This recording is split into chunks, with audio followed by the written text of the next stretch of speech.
स्वागत है दोस्तों आपका एक बार फिर से मेरे चैनल पे। आज हमारा सफ़र होने वाला है न्यू दिल्ली से गोवा का। और हम लोग एयरपोर्ट के लिए निकल चुके हैं और अभी हम एरो सिटी की मेट्रो में बैठे हैं। तो चलिए चलते हैं, एयरपोर्ट पे मिलते हैं आपसे। दोस्तों एयरपोर्ट हम लोग आ चुके हैं। हमारी फ़्लाइट है टर्मिनल 2 से और टर्मिनल 2 जाने के लिए आप एरो सिटी के टर्मिनल 3 मेट्रो स्टेशन पे ही उतरेंगे और उसी से आप टर्मिनल 2 पहुँचेंगे। तो दोस्तों टर्मिनल 2 हम लोग पहुँच गए हैं, एंट्री कर ली है हमने। और अगर आप लोग ऑनलाइन अपना बोर्डिंग पास निकाल लेते हैं तो भी कोई दिक्कत नहीं, और नहीं निकालते हैं तो आप इस मशीन के थ्रू अपना बोर्डिंग पास निकाल सकते हैं। तो दोस्तों आज एयरपोर्ट कुछ ज़्यादा ही बिज़ी है, सिक्योरिटी चेक इन वगैरह पे भी भीड़ बहुत ज़्यादा है। तो फटाफट चेक इन करके और सिक्योरिटी क्लियरेंस करके मिलते हैं आपसे आगे। तो दोस्तों सिक्योरिटी चेक इन वगैरह हम लोगों ने सब कर ली है। अब हमें बोर्डिंग के लिए अपनी फ़्लाइट की तरफ जाना है। आज की हमारी फ़्लाइट रहने वाली है आकाशा एयरलाइन की, दिल्ली टू गोवा। तो ये दोस्तों इंदिरा गांधी इंटरनेशनल टर्मिनल 2 है और यहाँ से डोमेस्टिक फ़्लाइट्स ऑपरेट होती हैं। और असल में आप इसे टर्मिनल 3 से बिल्कुल जुड़ा हुआ ही मान सकते हैं, क्योंकि टर्मिनल 3 भी बिल्कुल इससे अटैच्ड है। तो टर्मिनल 2 और 3 दोनों आपस में जॉइंट्स हैं।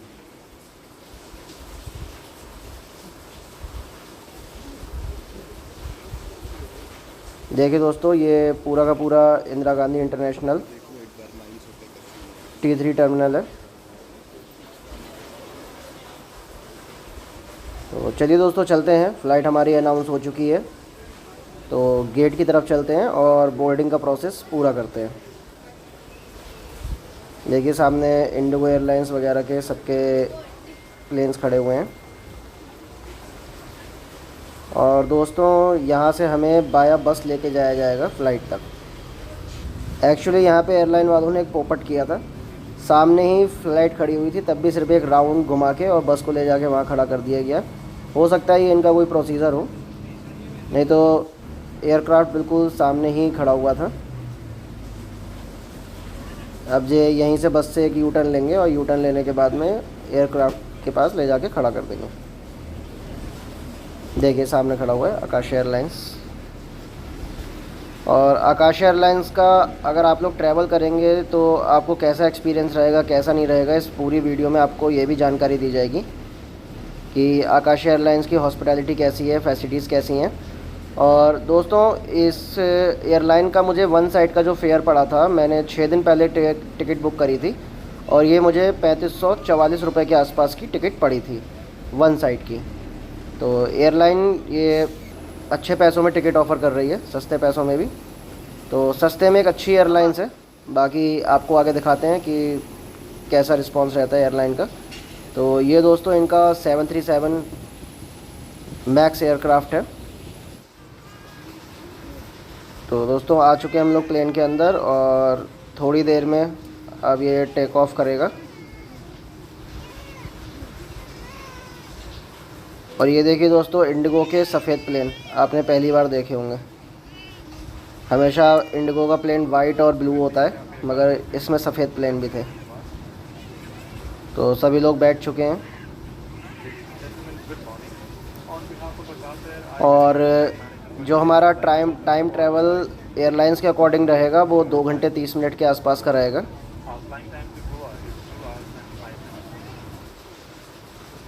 पुशबैक स्टार्ट हो गया है। और दोस्तों सही मायने में आकाश एयरलाइन एक अच्छी एयरलाइन है, सीट्स भी कंफर्टेबल हैं और नॉइज़ भी एयरक्राफ्ट में कम है। और हॉस्पिटैलिटी भी इन लोगों की अभी तक तो ज़्यादा अच्छी रही है कंपेयर टू इंडिगो। स्टाफ को बात करने की भी तमीज़ नहीं होती, तो ऐसा कुछ भी नहीं है। स्टाफ बहुत कोऑपरेटिव है आकाश एयरलाइंस का।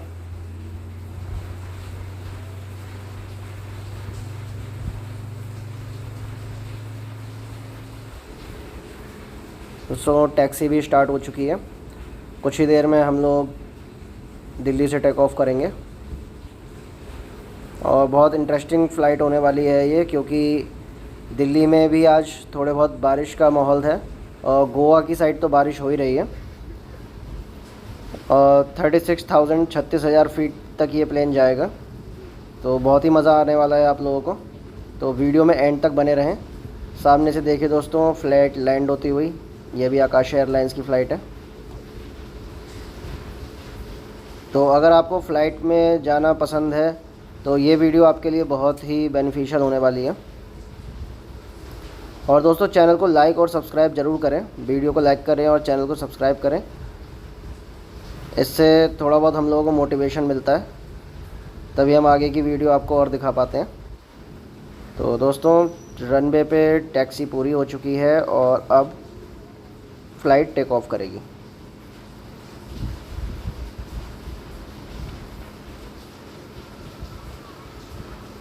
और एंड तक बने रहिए दोस्तों, आपको गोवा के इतने अच्छे नज़ारे दिखेंगे।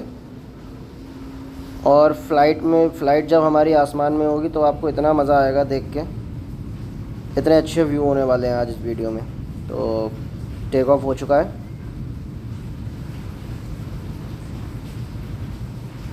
प्लेन अपनी फुल स्पीड में।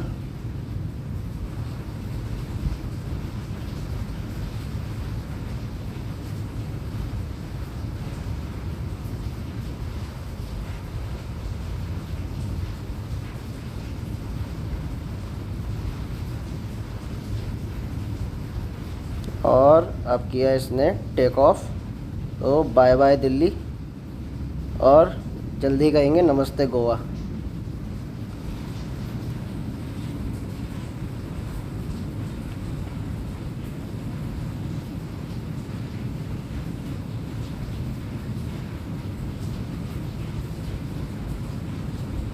अच्छा दोस्तों एक चीज़ मैं आपको और बता दूं, आकाशा एयरलाइंस जो भी फूड सर्व करती है वो पेड सर्व करती है, लाइक इंडिगो और स्पाइस जेट। तो आप अगर इसमें कुछ भी खाना चाहें तो आपको परचेस करना पड़ेगा। विस्तारा वगैरह आपको मील फ्री देती हैं, मगर ये एयरलाइंस आपको मील फ्री नहीं देती। तो आप टिकट बुक करते टाइम भी अपनी मील बुक कर सकते हैं, और अगर आप नहीं करते हैं तो आप फ़्लाइट के अंदर भी आकाशा कैफ़े की सर्विस चलती है, आप उसके through hand to hand purchase कर सकते हैं। और नई दिल्ली से निकलते ही देखिए मौसम कभी एकदम से ख़राब हो रहा है, कभी बढ़िया हो रहा है, और अब फ़्लाइट हमारी बादलों में पहुंच चुकी है। आप देख ही सकते हैं किस तरीके से पूरा आसमान बादलों से इस टाइम घिरा हुआ है। और ये देखिए जैसे ये बीच बीच में यही नज़ारे हैं जो बार बार चेंज हो रहे हैं, इसलिए मैंने कहा था ये फ़्लाइट बहुत इंटरेस्टिंग होने वाली है। तो इस वीडियो को एंड तक ज़रूर देखें। अगर आप बीच में स्किप कर जाएंगे तो आप इतने अच्छे अच्छे व्यू मिस करेंगे ना फ़्लाइट के। तो इसीलिए मैं कह रहा हूँ एंड तक वीडियो को ज़रूर देखें। अब देखिए आसमान कितनी बढ़िया तरीके से साफ़ हो चुका है, नीचे नीचे बादल, ऊपर हमारी फ़्लाइट। तो एंजॉय कीजिए दोस्तों इन नज़ारों को। मिलते हैं आपसे आगे की वीडियो में।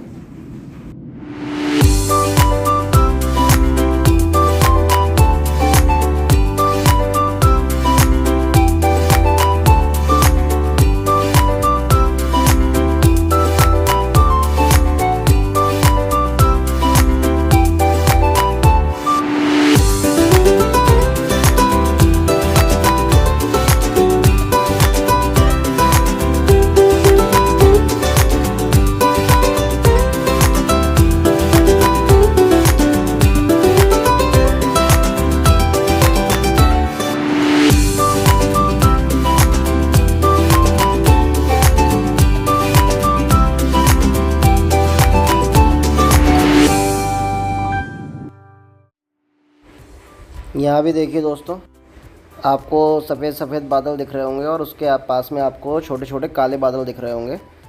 तो यहाँ आप देखिए कि ऐसा क्या कभी कोई देखता है कि सफ़ेद बादलों के किनारे काले बादल अपना घेरा बनाए बैठे हों। तो ऐसे नज़ारे आपको उड़ान में ही मिल सकते हैं। और दोस्तों ये इस फ़्लाइट का वॉशरूम मैं आपको दिखाना चाहता हूँ। तो और एयरक्राफ्ट्स के मुकाबले इस एयरक्राफ्ट का जो वॉशरूम है वो बहुत ही ज़्यादा छोटा है, एक पर्सन भी पूरी तरीके से ठीक से फिट नहीं आता। तो ये थोड़ी इसमें कमी है।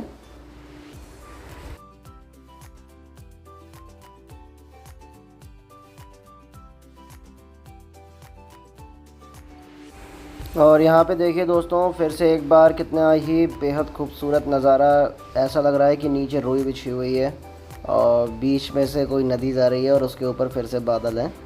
तो ऐसे अद्भुत नज़ारे। और ये देखिए दोस्तों, एक नज़ारा और आया था, जो सामने आप ये डॉट डॉट सा उड़ता हुआ देख रहे हैं। ये दोस्तों ये एक प्लेन है, और जो हमारे प्लेन से थोड़ा ज़्यादा दूरी उड़ रहा था मगर दिख रहा था, तो मैंने जूम करके ये वीडियो बनाई थी।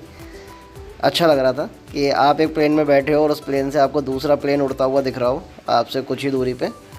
तो ये भी एक अद्भुत नज़ारा ही होता है। और दोस्तों इस मौसम में नज़ारे देखते ही बन रहे हैं। तो अब भाइयों, उड़ान के और आसमानों के इतने अच्छे अच्छे नज़ारे देखने के बाद में अब हम लोग गोवा में लैंड करने वाले हैं। सफ़र कब निकल गया पता ही नहीं लगा। कभी एकदम से फॉग का आ जाना, धुंध आ जाना, और उसके बाद में एकदम से गायब हो जाना, आसमान साफ़ हो जाना। तो बहुत ही अच्छे और बहुत ही अद्भुत नज़ारे रहे इस फ़्लाइट के। और अब हम लोग गोवा में लैंड करने वाले हैं थोड़ी देर में। और नीचे देखिए दोस्तों, गोवा दिखने भी लगा है।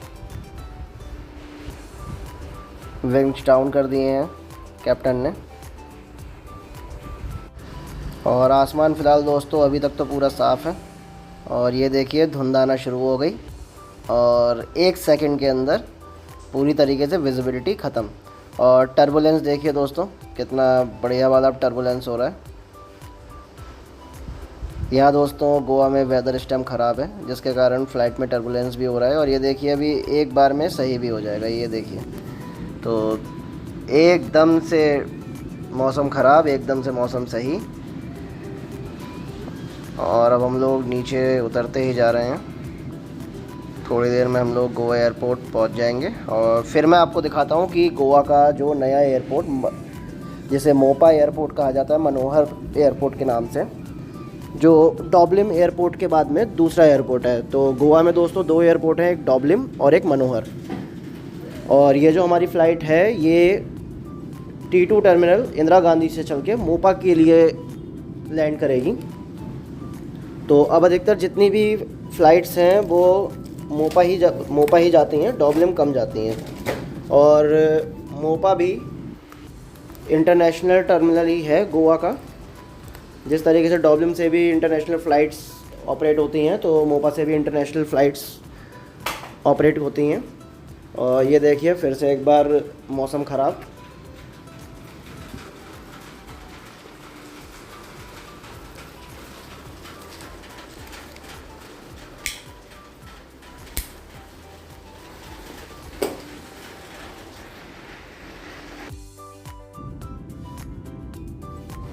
तो अब दोस्तों मौसम सही में ख़राब हो चुका है और गोवा में मौसम बहुत ही ज़्यादा ख़राब है।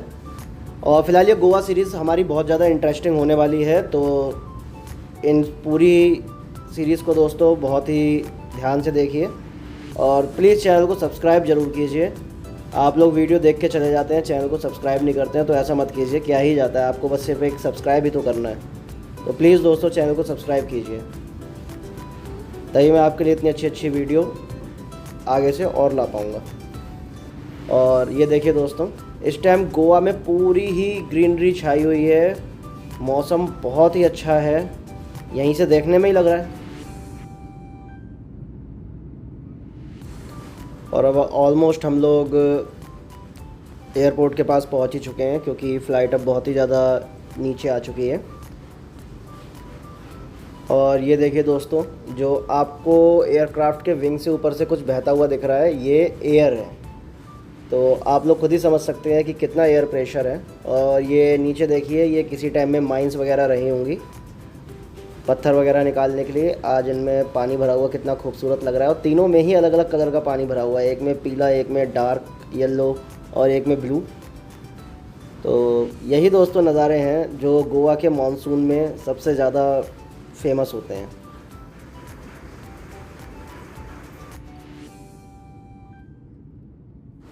तो जो आप गोवा विज़िट करते हैं मई या जून, जुलाई तो दोस्तों थोड़ा अवॉइड कीजिए, कभी मानसून में आइए और गोवा के ये बेहद खूबसूरत नज़ारे देखिए। इस टाइम आपको कहीं पे भी सूखा नहीं दिखेगा, हर तरफ गोवा में ग्रीनरी ग्रीनरी है। जब आप खुद सोचिए कि प्लेन से देखने में नज़ारे इतने खूबसूरत दिख रहे हैं, तो जब इन्हें उतर के रियल में देखा जाएगा तो इस टाइम कितने ही खूबसूरत होंगे ये नज़ारे। और देखिए बातें बातें करते ही हम लोग रनवे पे पहुंच भी चुके हैं और हमारा प्लेन लैंड हो गया है। तो आ चुके हैं हम लोग गोवा में। Successfully we are landed in Goa.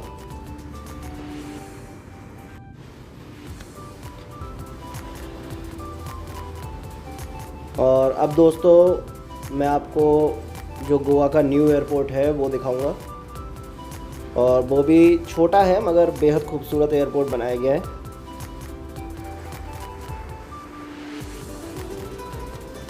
Taxi होके दोस्तों अब हम लोग गेट पे पहुंच चुके हैं और अब यहाँ से हमारी डी बोर्डिंग स्टार्ट होगी और हम लोग एयरपोर्ट प्रेमिसेस में एंटर करेंगे। और यहाँ पे दोस्तों एग्ज़िट 2 तरीके से करवाया जा रहा है। जो फ़्लाइट के अंदर जोन 1 के पैसेंजर्स हैं उनको लिफ्ट के माध्यम से उतारा जाएगा, और जो जोन 3 के या जोन 2 के जो पैसेंजर्स हैं उनको बाया बस टर्मिनल के अंदर एंटर करवाया जाएगा। तो हम लोग जोन 3 के पैसेंजर्स हैं, तो हम बाय बस टर्मिनल में एंटर करेंगे। और यहाँ देखिए दोस्तों धूप है और ऊपर बादल हैं, और धूप बस नाम मात्र की है। वेदर फ़िलहाल गोवा में उतर के बहुत ही ज़्यादा अच्छा मिला है, 28 डिग्री के आसपास टेम्परेचर है। और एंटर कर चुके हैं हम लोग मोपा एयरपोर्ट पे, जो कि गोवा का न्यू एयरपोर्ट है। और देख सकते हैं नया है तो शानदार भी है और बहुत ही ज़्यादा एट्रैक्टिव एयरपोर्ट ये बनाया गया है। डॉबलिम एयरपोर्ट से 10 टाइम्स बेटर एयरपोर्ट है ये। तो जो लोग डॉबलिम गए होंगे वो ये लोग खुद समझ जाएंगे। और अब हम लोग अपना सामान लेंगे जो कि 1 नंबर बेल्ट पे आएगा। और ज़्यादा बड़ा एयरपोर्ट नहीं है, छोटा एयरपोर्ट है, मगर बहुत ही ज़्यादा खूबसूरत और बहुत अच्छा एयरपोर्ट है।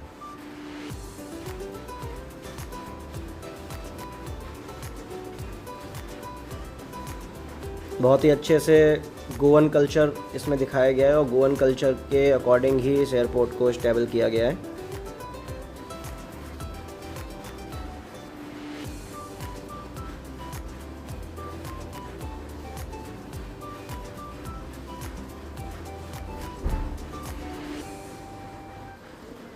तो दोस्तों सामान हमारा आ चुका है, हमने अपना सामान कलेक्ट कर लिया है। और अब मैं आपको थोड़ा बहुत एयरपोर्ट दिखाऊंगा और उसके बाद में फिर हम एयरपोर्ट से बाहर चलते हैं। और दोस्तों यहाँ से हमने टैक्सी नहीं करी है। अगर आप टैक्सी करते हैं तो आपको कम से कम अगर आप कलिंगुट भी जाते हैं तो कलिंगुट के लिए आपको 2000 रुपीज़ पे करना पड़ेगा यहाँ से एयरपोर्ट से। तो टैक्सी के चार्ज गोवा में ज़्यादा हैं। ये दोस्तों इस नए एयरपोर्ट का वॉशरूम है, जो कि देखिए कितना ही ज़्यादा बेहतरीन वॉशरूम यहाँ बनाया गया है। इतना अच्छा वॉशरूम तो टर्मिनल 2 पे भी नहीं था जितना अच्छा यहाँ गोवा एयरपोर्ट पे। और ये यहाँ का दोस्तों स्मोकिंग रूम है और इसे भी बहुत ही ज़्यादा अच्छे तरीके से बनाया गया है। तो छोटी छोटी चीज़ों को ध्यान में रख के, गोवन कल्चर को ध्यान में रख के इस एयरपोर्ट को बनाया गया है और हर चीज़ में गोवन संस्कृति का टच दिया गया है इस एयरपोर्ट को स्टेबल करने में। तो दोस्तों मैं उस टाइम बात कर रहा था टैक्सी की। तो आप अगर टैक्सी ना लेना चाहें और टैक्सी के पैसे बचाना चाहें तो यहाँ से बस चलती है जिसकी बुकिंग आप रेड बस के थ्रू भी कर सकते हैं, और गोवा बस बुकिंग.com के थ्रू भी आप उस बस को बुक कर सकते हैं, जो कि मापुसा तक आपका 150 रुपये चार्ज करेगी और कलंगुट तक आपका 200 रुपये पर पर्सन के हिसाब से चार्ज होता है। तो टैक्सी के मुकाबले ये जो फेयर है ये बहुत ज़्यादा रीज़नेबल है, हर कोई अफोर्ड कर सकता है। जो भी बजट ट्रैवलर्स हैं तो उनके लिए ये तो बहुत अच्छा है, जैसा कि हम भी करते हैं, हम भी बजट ट्रैवलर ही हैं। और जिनको अगर थोड़ा कंफर्ट चाहिए, लग्जरियस चाहिए तो वो टैक्सी कर सकते हैं। तो यहाँ पे प्रीपेड टैक्सी काउंटर्स वगैरह भी सब आपको अवेलेबल हो जाएंगे, अलग अलग कंपनीज़ के हैं। आप अगर कार भी रेंटल करना चाहते हैं तो आपको एयरपोर्ट से ही कार रेंटल करने की सुविधा मिल जाती है, मगर मैं एडवाइस नहीं दूंगा कि आप एयरपोर्ट से कार रेंटल या बाइक रेंट करें, बाइक रेंट तो खैर एयरपोर्ट से होती ही नहीं है, कार रेंट होता है। मगर एयरपोर्ट से अगर आप कार रेंट करेंगे तो कम से कम आपको 500 से 600 रुपये एक्स्ट्रा देने पड़ जाएंगे। तो आप मेन सिटी में ही जाके बहुत सी शॉप्स हैं और बहुत से एजेंट्स हैं जो आपको बाइक्स और कार रेंट पे देंगे। तो कार के रेंट्स की अगर मैं दोस्तों बात करूं तो 700 से 800 रुपये से पर डे पे कार से स्टार्ट हो जाती हैं। और अगर बाइक की बात करूं तो 350 मैक्स टू मैक्स इतने में आपको मिल जाएगी। तो दोस्तों हमारी बस भी आ चुकी है और बस की हमने टिकट ली थी। हम 2 लोग आए हुए हैं तो हमारा 400 फेयर लगा है कैलंगुट तक का, 200 रुपीज़ पर पर्सन। और बस दोस्तों एसी है, इलेक्ट्रिक बस होती है। तो ये बस भी दोस्तों टैक्सी से कम नहीं है, तो कंफर्ट का कोई भी इशू नहीं है इस बस में। और अब हम लोग दोस्तों महापुसा पहुंचने वाले हैं। गोवा में बारिश हो रही है हल्की फुल्की और वेदर बहुत ही ज़्यादा मज़ेदार है। सही मायने में लग रहा है कि हाँ ये गोवा है। इतनी ग्रीनरी मैं गोवा में पहली बार देख रहा हूँ। मैं पहले भी गोवा कई बार आ चुका हूँ, मगर इतनी ग्रीनरी मैंने कभी, इतनी हरियाली कभी गोवा में नहीं देखी जितनी इस मानसून सीज़न में मैं पहली बार आके देख पा रहा हूँ। तो आप दोस्तों किसी भी सीज़न में आए, मगर अगर आप मानसून में आते हैं तो अल्टीमेट डेस्टिनेशन है गोवा, आपको मज़ा आ जाएगा। और देखिए दोस्तों कितनी अच्छी तरीके से गोवा को सजाया गया है, जगह जगह पे पेंटिंग्स बना के अलग अलग कलर्स के घर। तो यही दोस्तों टूरिस्ट को अट्रैक्ट करती है गोवा में, यहाँ का आर्किटेक्चर, यहाँ का इंफ्रास्ट्रक्चर और यहाँ के बीचेस और नाइट लाइफ वगैरह। मैं इस पूरी गोवा सीरीज़ में आपको हर एक चीज़ दिखाऊंगा, गोवा से जुड़ी हर एक जानकारी आपको दी जाएगी। तो सारी एपिसोड्स को, सारे ब्लॉग्स को दोस्तों देखें और चैनल को सब्सक्राइब ज़रूर करें। थोड़ी देर में हम लोग कैलंगुट पहुंच जाएंगे और उससे आगे की जो भी जानकारी होगी वो आपको अगले ब्लॉग में मिलेगी। ये दोस्तों ब्लॉग सिर्फ दिल्ली टू गोवा का है और हम लोग कैलंगुट पहुंच चुके हैं। बस ने हमें यहाँ पे कैलंगुट मेन सर्किल पे ड्रॉप कर दिया है। तो भाइयों मुलाकात होती है अगले ब्लॉग में। चैनल को लाइक और सब्सक्राइब ज़रूर करें।